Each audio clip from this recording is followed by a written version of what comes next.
जय माता दी. आपल्या या आध्यात्मिक यूट्यूब परिवारामध्ये पुन्हा एकदा सर्वांचं खूप खूप स्वागत आहे.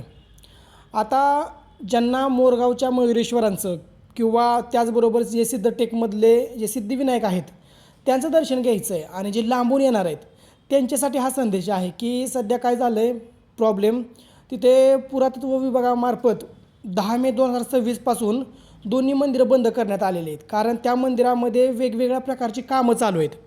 त्यासाठी 10 मेपासून ही मंदिरं बंद आहेत.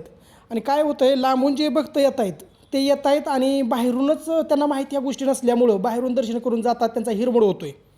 त्यामुळं जे लांबचे लोक येणार आहेत त्यांनी काय करायचं आहे की जवळजवळ 9 जुलैपर्यंत ही मंदिरं बंद आहेत आणि 9 जुलैच्या नंतर ही दोन्ही मंदिरं भक्तांसाठी उघडली जाणार आहेत. तिथं दर्शन त्यानंतर चालू होणार आहे. त्याच्यामुळं काय करायचं, 9 जुलैच्या नंतर ज्यांना शक्य होईल त्यांनी दर्शनासाठी या. आणि कसं आहे, जळीस्थळी काष्टी पाशाने सगळीकडे परमेश्वर आहे. ज्यांना यायची इच्छा आहे ते निदान पायरीचं दर्शन करून जाऊ शकतात, कळसाचं दर्शन घेऊ शकतात. तरी ती आपली वारी तिथं गणपती बाप्पांपर्यंत पोहोच होणारच आहे.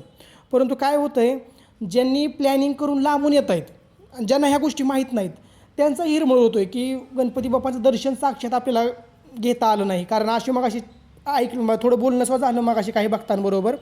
तर त्यांनी सांगितलं की ह्या गोष्टी माहीत नसल्यामुळं ही इतका मोठा आमच्याकडून गोळ झाला, आम्ही इतक्या लांबून आलेलो आहे. तर जर माहीत असतं तर आम्ही ह्याच्यानंतर प्लॅनिंग केलं असतं येण्याचं. त्यामुळे जे लांबून भाविक भक्त येणार आहेत त्यांनी काय करा, 9 जुलै 2026 नंतर येण्याचा प्रयत्न करा. कारण त्यानंतर ही दोन्ही मंदिरं भक्तांसाठी खुली केली जाणार आहेत. आता पुरातत्व विभागामार्फत जवळजवळ भरपूर दिवस झाले, 10 मेपासून ही कामं चालू आहेत आणि कामं ही शेवटच्या टप्प्यामध्ये सुद्धा आलेली आहेत.